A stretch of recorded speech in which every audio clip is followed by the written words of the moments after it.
আপনার রোজ রোজ চিকেনের একই রকম রেসিপি বাদ দিন, তোরসার রেসিপি ফলো করুন আর প্রতিদিন আলাদা আলাদা চিকেনের রেসিপি ট্রাই করুন। আজ আমি আপনাদের জন্য নিয়ে এসেছি চিকেনের একটা অসাধারণ রেসিপি। টাইটেল দেখেই আপনারা বুঝতে পেরেছেন, হ্যাঁ, চিকেন চাঙ্গেজি। তাহলে আর কথা না বাড়িয়ে রেসিপিটা দেখতে চলুন তোরসার কিচেনে যাই। চলে এসেছি তোরসার কিচেনে।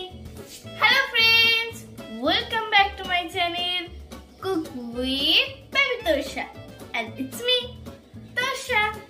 তো ভিডিও শুরু করার আগে বলি, আমার চ্যানেলটা সাবস্ক্রাইব করবেন আর পাশে থাকা বেল আইকনটা প্রেস করবেন যাতে নোটিফিকেশনটা সবার আগে আপনার কাছে পৌঁছে যায়। Let's get started the video.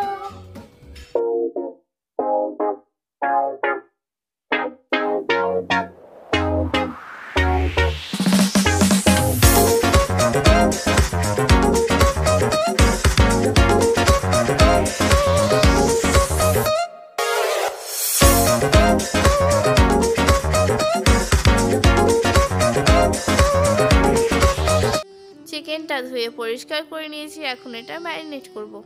তো একে একে দিয়ে দিচ্ছি স্বাদ মতো লবণ, রেগুলার মশলা যেমন লঙ্কা, ধনে, হলুদ আর ভাজার জিরে গুঁড়ো। এবার দিলাম 1 কাপ মতো টক দই। এবার ভালো করে মিক্স করে নিচ্ছি। আপনার যদি আরও কিছু রান্না করা থাকে তাহলে চিকেনটা প্রথমে ম্যারিনেট করে রেখে দিন, তারপর সেই কাজটা সেরে দিন, কারণ চিকেনটা যত বেশি ম্যারিনেট হয়ে থাকবে তত ভালো। এটা ঢাকা দিয়ে রেখে দেব মিনিমাম 1 ঘন্টা। এবার নিয়েছি মিডিয়াম সাইজের 4টে পেঁয়াজ, কয়েকটা কাজু আর মিডিয়াম সাইজের 3টে টমেটো। এগুলো একটা মিক্সার জারে নিয়ে পেস্ট বানিয়ে নেব।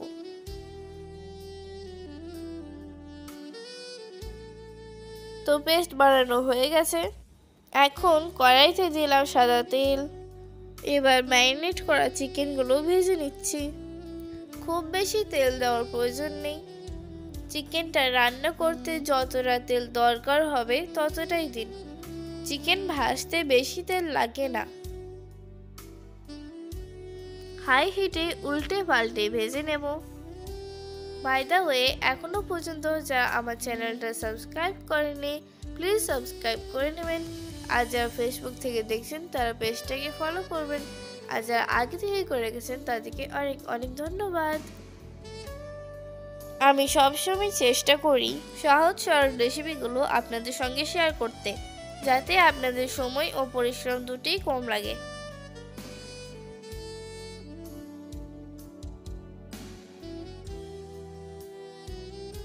চিকেনটা এমনভাবে ভাজবো যেন 75% কুক হয়ে যায়। তো কথা বলতে বলতে আমার চিকেনগুলো ভাজা হয়ে গেল। নিয়েছি কিছু গোটা মশলা, যেমন একটা তেজপাতা কেটে নিয়েছি, কয়েকটা ছোট এলাচ, একটা বড় এলাচ, একটা স্টার, গোলমরিচ, দারচিনি স্টিক আর লবঙ্গ। ওই তেলেই গোটা মশলাগুলো দিয়ে দিলাম আর দিলাম আদা রসুনের পেস্ট। 2 মিনিট মতো ভেজে নেব।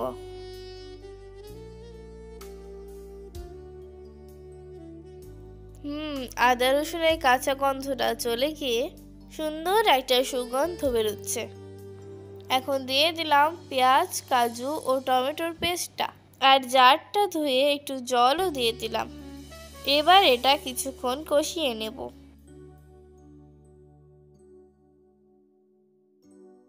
টমেটো পেঁয়াজ ভাজা হয়ে গেছে, গ্যাসের ফ্লেমটা স্লো করে দিলাম। এবার একটা বাটিতে নিলাম ধনে গুঁড়ো, জিরে গুঁড়ো, হলুদ গুঁড়ো। ম্যারিনেট করার সময় যেহেতু লঙ্কা দিয়েছি তাই এখন অল্প পরিমাণে দিলাম। দিচ্ছি খুব সামান্য পরিমাণ লবণ, কেননা ম্যারিনেট করার সময় লবণ দেওয়া আছে। এবার অল্প একটু জল দিয়ে এটা গলে নিচ্ছি। এবার এই মশলার মিশ্রণটা এর মধ্যে ঢেলে দিলাম। আমার চ্যানেলে আরও অনেক রকমের সহজ সরল চিকেনের রেসিপি আছে, একবার দেখে নিতে পারেন। আর এদের মধ্যে আপনি কোনটা আগে বানিয়েছেন সেটা আমাকে কমেন্টে জানাবেন। মশলা কষানো হয়ে গেছে, এখন চিকেনগুলো এর মধ্যে দিয়ে দিলাম আর সঙ্গে সঙ্গে দিয়ে দিলাম পরিমাণ মতো জল। পরিমাণটা এমন হবে যাতে চিকেনগুলো ডুবে যায়। প্রথমে হাই হিটে ফুটিয়ে নেব, তারপর গ্যাসের ফ্লেমটা মিডিয়াম করে দিয়ে ঢাকনা দিয়ে 10 মিনিট মতো হতে দেব। ফিরে এলাম 10 মিনিট পর। দেখেন চিকেন কত সুন্দর সিদ্ধ হয়ে গেছে। রান্না অলমোস্ট কমপ্লিট। কত সুন্দর দেখতে লাগছে দেখেছেন, আর কি সুন্দর গন্ধ বেরোচ্ছে কি বলবো। অবশেষে মেথি পাতা দিয়ে দিলাম আর দিলাম 1 চামচ দেশি ঘি। আপনাদের কাছে যদি ফ্রেশ ক্রিম থাকে তাহলে দিতে পারেন। গ্রেভিটা আপনারা আপনাদের ইচ্ছে মতো ঘন পাতলা করতে পারেন। টানটানা ইজ রেডি। চলুন তাহলে সার্ভ করি। রুটি, পরোটা, লুচি অথবা ভাত, যা খুশি দিয়ে খান। আপনার গেস্ট যদি এই রান্নাটা একবার খেতে পায় তাহলে আর আপনার বাড়ি থেকে যেতে চাইবে না। তাহলে দেখলেন তো কত সহজ রেসিপি। ভিডিওটা ভালো লাগলে লাইক করবেন, চ্যানেলটা সাবস্ক্রাইব করবেন, পাশে থাকা বেল আইকনটা প্রেস করবেন আর এই ভিডিওটা আপনার ফ্যামিলি এবং ফ্রেন্ডসদের সাথে শেয়ার করবেন। দেখা হবে পরের ভিডিওতে নতুন কোনো রেসিপি নিয়ে। টিল দেন টাটা, ভালো থাকবেন।